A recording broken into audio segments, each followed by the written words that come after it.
Welcome to study monitor. Uttarakhand जिला series के आज के इस वीडियो में हम बात करेंगे चमोली ज़िले से रिलेटेड सभी इम्पोर्टेंट प्रश्नों के बारे में और साथ ही डिस्कस करेंगे उन प्रश्नों से रिलेटेड कुछ अन्य पॉइंट्स के बारे में। बाकी दोस्तों, वीडियो अगर अच्छी लगे तो लाइक, कमेंट, शेयर और चैनल को सब्सक्राइब जरूर कर दीजिएगा। तो चलिए बेसिक प्रश्नों से हम शुरू करते हैं। पहला प्रश्न आपके सामने है, चमोली ज़िले की स्थापना किस वर्ष में हुई?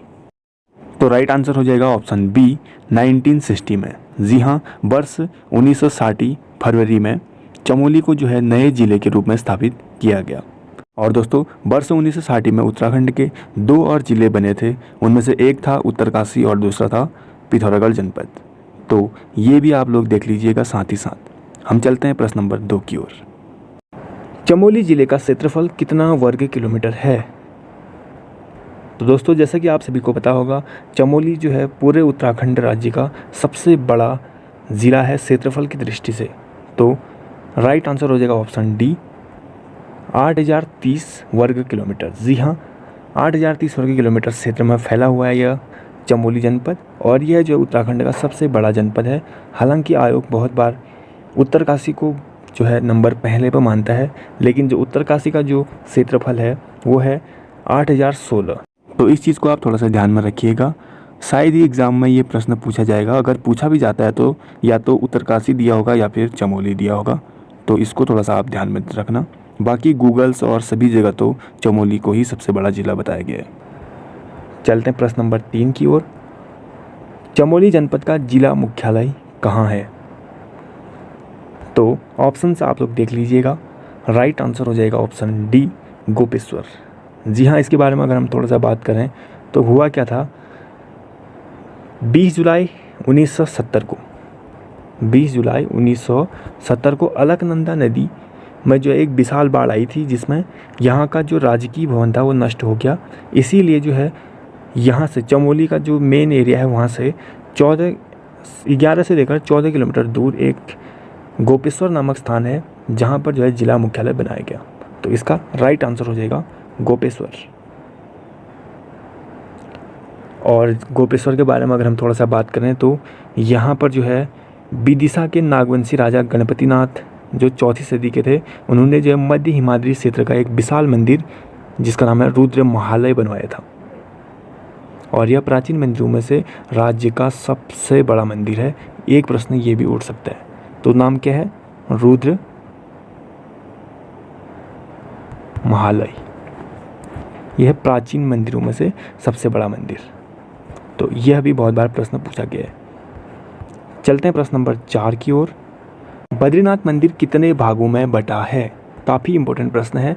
राइट आंसर हो जाएगा ऑप्शन बी 3 भागों में। तो वो 3 भाग कौन कौन से हैं?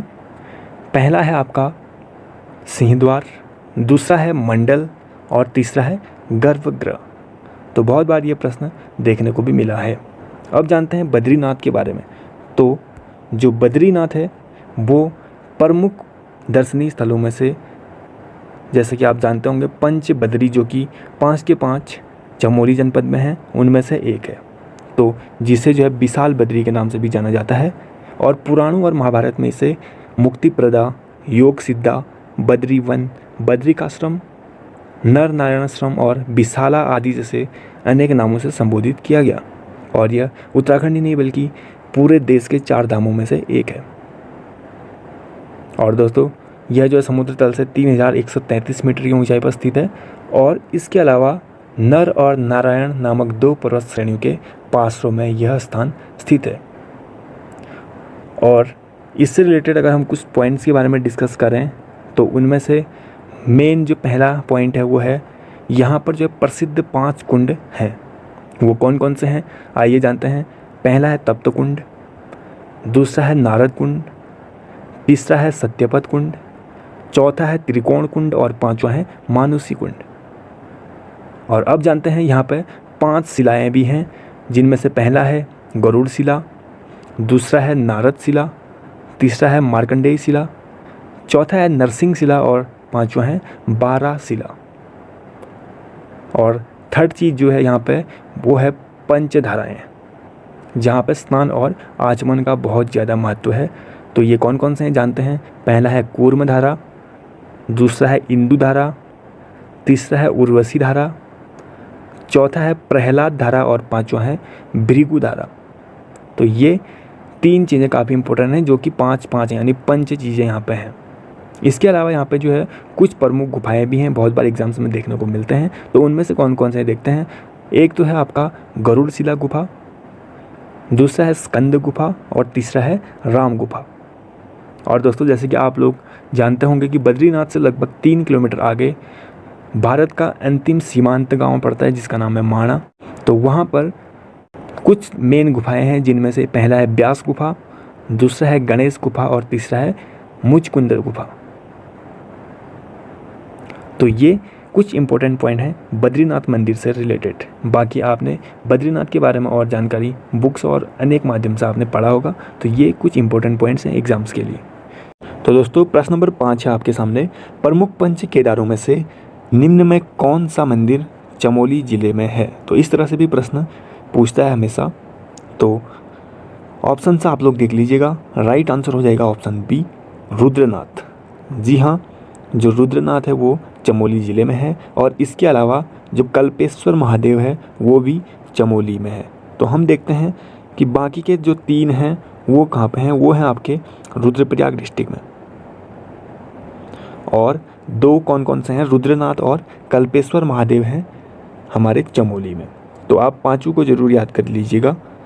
तुंगनाथ, केदारनाथ और महेश्वरनाथ हैं रुद्रप्रयाग में, रुद्रनाथ और कल्पेश्वर महादेव हैं चमोली में।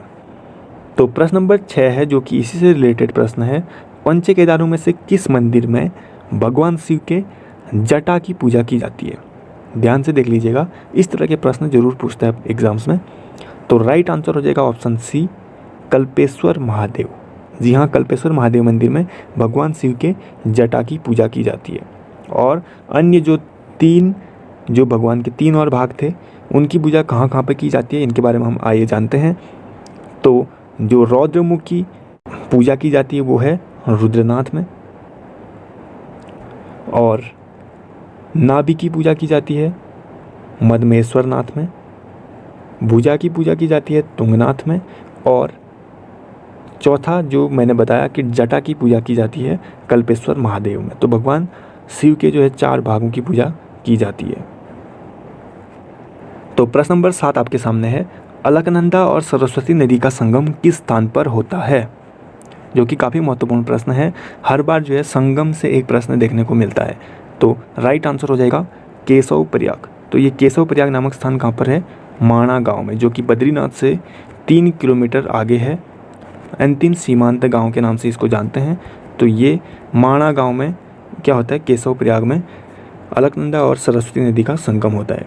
अन्य संगमों की अगर हम बात करें तो इसके अलावा जो अलकनंदा नदी है वो बद्रीनाथ में मिलती है आपका ऋषि गंगा 2 नदी के साथ। उसके बाद आता है हमारा पंच प्रयाग। तो पंच प्रयागों में से जो सबसे पहला है विष्णु प्रयाग, जहाँ पर अलकनंदा मिलती है आपका पश्चिमी धौलीगंगा से। और उसके बाद सेकंड नंबर पर आता है आपका नंद प्रयाग, जहाँ पर अलकनंदा मिलती है नंदाकिनी नदी से। फिर तीसरे नंबर पर आता है कर्ण प्रयाग, यहाँ अलकनंदा में पिंडर नदी मिलती है। तो 3 प्रयाग जो कि पंच प्रयागों में हैं वो हमारे चमोली जनपद में हैं। इसके अलावा जो 2 अन्य प्रयाग हैं, एक तो रुद्रप्रयाग हो गया और दूसरा देवप्रयाग जो कि टिहरी में है। तो रुद्रप्रयाग में मिलती है आपकी अलकनंदा में कौन सी नदी, मंदाकिनी, और देवप्रयाग में मिलती है आपका भागीरथी। प्रश्न नंबर 8 की ओर बढ़ते हैं जल्दी से। निम्न में से कौन सा जलप्रपात चमोली जिले में स्थित है। तो ऑप्शन से आप लोग देख लीजिएगा, करेक्ट आंसर है ऑप्शन सी वसुधारा जलप्रपात। जी हाँ, इसके बारे में थोड़ा सा हम बात करें तो वसुधारा जलप्रपात माणा गांव जो कि अंतिम सीमांत गांव है वहाँ से पश्चिम की ओर 5 किलोमीटर दूरी पर स्थित है, और यहाँ पर लगभग 145 मीटर से जल गिरता है। और अन्य ऑप्शन जो मैंने दिए इनके बारे में भी अगर हम बात करें तो टाइगर जलप्रपात है चकराता के निकट देहरादून में, और भुरमुनी जलप्रपात है आपका पिथौरागढ़ में, और हार्डी जलप्रपात भी है देहरादून में जो कि मसूरी के निकट है। तो ये यहाँ पे 4 आपके क्वेश्चन क्लियर हो चुके हैं। चलते हैं प्रश्न नंबर 9 की ओर। महाभारत में वर्णित नंद कानन को वर्तमान में कहा जाता है। तो करेक्ट आंसर है ऑप्शन बी, फूलों की घाटी यानी वैली ऑफ फ्लावर्स, जो कि एक नेशनल पार्क बन चुका है उत्तराखंड का। तो उत्तराखंड के प्रमुख नेशनल पार्क के बारे में मैंने डिटेल में वीडियो बना रखी है, जिसका लिंक मैं आपको ऊपर आई बटन पे दे दूंगा, जो कि आप बाद में अच्छे से देख सकते हैं। तो थोड़ा सा इसके बारे में हम बात कर लेते हैं। तो यह जो है वैली ऑफ फ्लावर्स घाटी के नाम से जाना जाता है और सन 2005 में इसे यूनेस्को की सूची में शामिल किया गया, यानी कि विश्व धरोहर की सूची में शामिल किया गया। तो महाभारत में इसे नंदकानन के नाम से जाना जाता था। बाकी की डिटेल आप उस वीडियो में अच्छे से देख लीजिएगा। हम चलते हैं प्रश्न नंबर 10 की ओर। संजीवनी शिखर निम्न में से किस स्थान का उपनाम है? ऑप्शन आप लोग देख लीजिएगा। राइट आंसर है ऑप्शन डी, औली का। जी हाँ, जो संजीवनी शिखर है वो औली का उपनाम है। तो हम कुछ स्थानों के उपनाम की बात करेंगे और कुछ स्थानों के प्राचीन नाम की हम बात कर लेते हैं। तो सबसे पहले उपनामों की अगर हम बात करें तो औली का तो आपका संजीवनी शिखर हो गया। बद्रीनाथ का जो उपनाम है वो है आपका भू बैकुंठ, और एक इम्पोर्टेंट स्थल और है हेमकुंड, उसका उपनाम है आपका सिखों का कैलाश मानसरोवर। और रूपकुंड का जो उपनाम है वो है विश्व का उच्चतम पुरातात्विक स्थल। तो ये 3-4 उपनाम काफ़ी इंपॉर्टेंट है चमोली डिस्ट्रिक्ट से। अब बात करते हैं प्राचीन नामों की। तो पहले बात करते हैं बद्रीनाथ के प्राचीन नाम। तो बद्रीनाथ के बहुत सारे प्राचीन नाम हैं जो कि मैं पहले भी बता चुका हूँ, जैसे बद्रीबन, नर नारायण आश्रम, विशाला, मुक्तिप्रदा आदि। और गोपेश्वर की अगर हम बात करें तो गोस्थल इसका प्राचीन नाम है। हनुमान चट्टी की बात करें तो बैखानस तीर्थ इसका प्राचीन नाम है। और एक इम्पोर्टेंट स्थल और सीमांत गांव माणा, इसका प्राचीन नाम है मणिभद्रपुरी, जो कि प्रश्न पूछता है बहुत बार। तो ये कुछ इम्पोर्टेंट उपनाम और प्राचीन नाम है। चलते प्रश्न नंबर 11 की ओर बिना ज़्यादा देर किए। तो चिपको आंदोलन में 1974 में रैणी गांव की महिलाओं का नेतृत्व करने वाली महिला कौन थी? तो ऑप्शन आप लोग देख लीजिएगा। राइट आंसर है ऑप्शन बी, गौरा देवी। जी हाँ, गौरा देवी 1974 में रैणी गांव की महिलाओं का नेतृत्व करने वाली महिला थी। प्रश्न नंबर 12, चमोली जनपद में स्कीइंग के लिए प्रसिद्ध बुग्याल निम्न में से कौन सा है? तो ऑप्शन से आप लोग देख लीजिएगा। राइट आंसर है ऑप्शन सी, औली। जी हाँ, औली में स्कीइंग जो है की जाती है, इसीलिए जो है ये बहुत प्रसिद्ध है।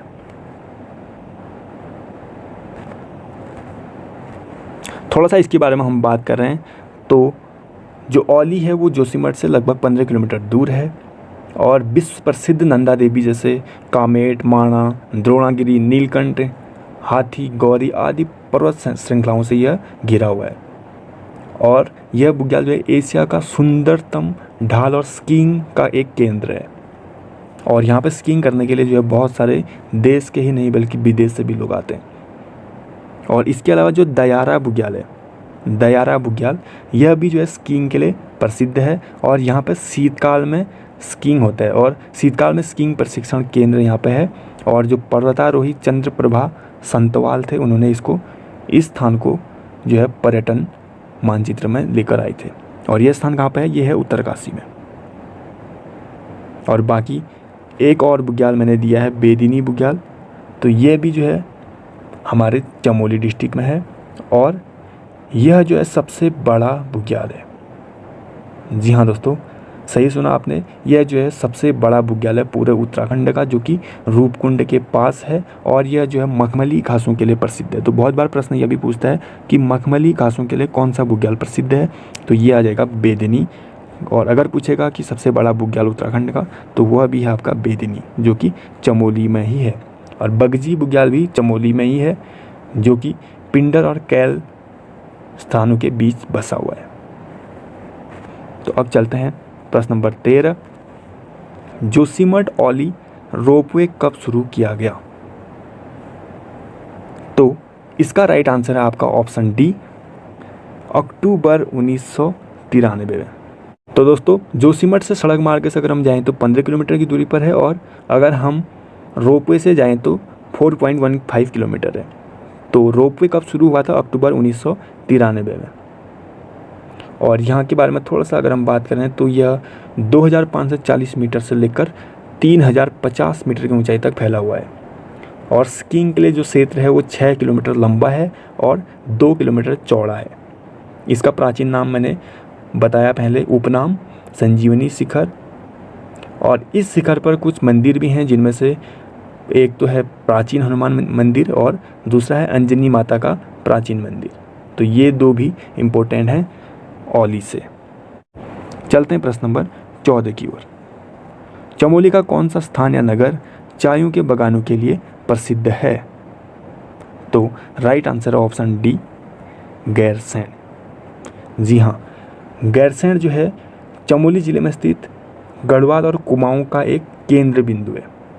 इसीलिए जो है इसको क्या बनाया गया? स्थायी राजधानी।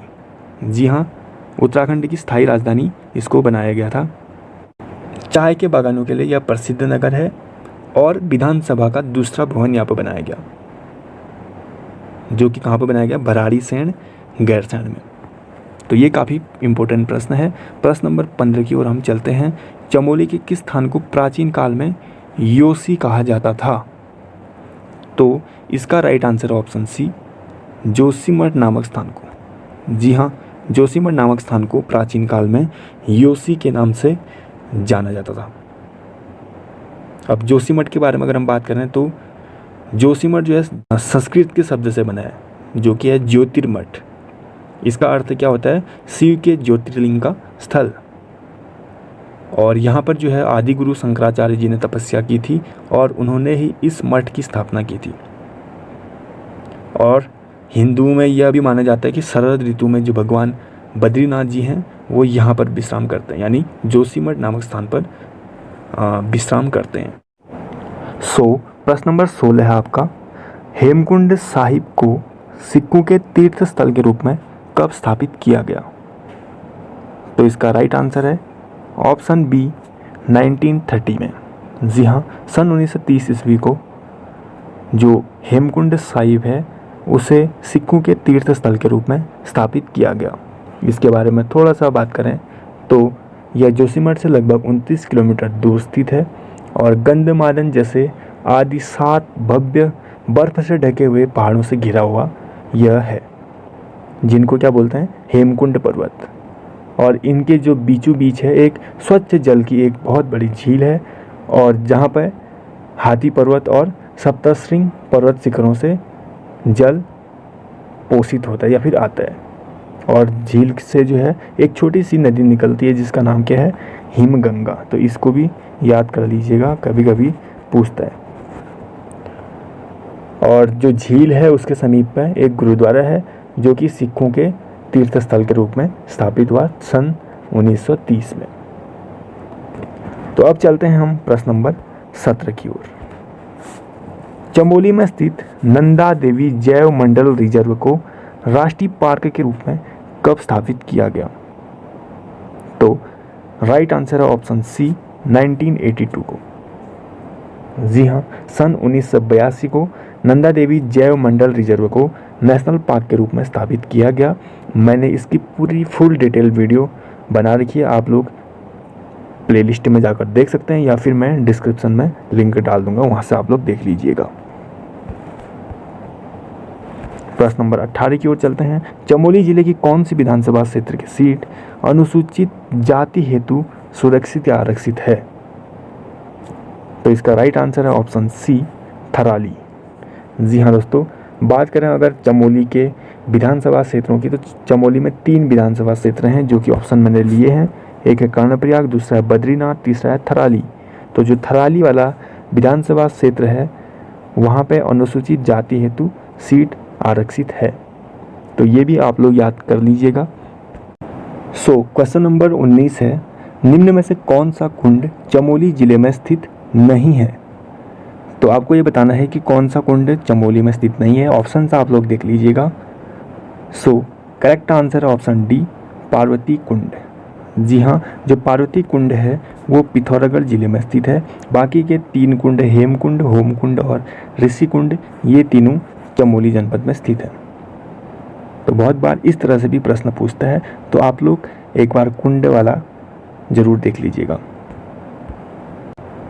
क्वेश्चन नंबर 20, चमोली जिले के प्रसिद्ध मेलों में से एक गौचर मेला किसने शुरू करवाया था? इसका आंसर है बरनेडी। जी हाँ, बरनेडी कौन थे? उस समय के डिप्टी कमिश्नर गढ़वाल के, यानी सन 1943 के समय की बात है।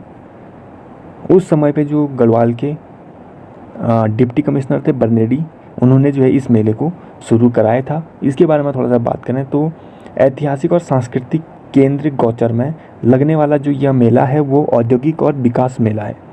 यह 1943 में शुरू किया गया और इस मेले का जो उद्देश्य था उस समय पे वो था कि सीमांत क्षेत्रवासियों को क्रय विक्रय का एक मंच मिले। और वर्तमान समय में जो है पंडित जवाहरलाल नेहरू जी के जन्म दिवस पर शुरू होता है यह मेला। तो इस मेले में क्या होता है, जैसे गढ़वाल मंडल विकास निगम द्वारा उत्पादित बहुत सारे वस्तुओं का प्रदर्शन होता है, साथ ही कृषि से रिलेटेड, बागवानी से रिलेटेड, फलोद्यान से रिलेटेड जो वस्तुएं हैं उनका भी यहाँ पर प्रदर्शन होता है।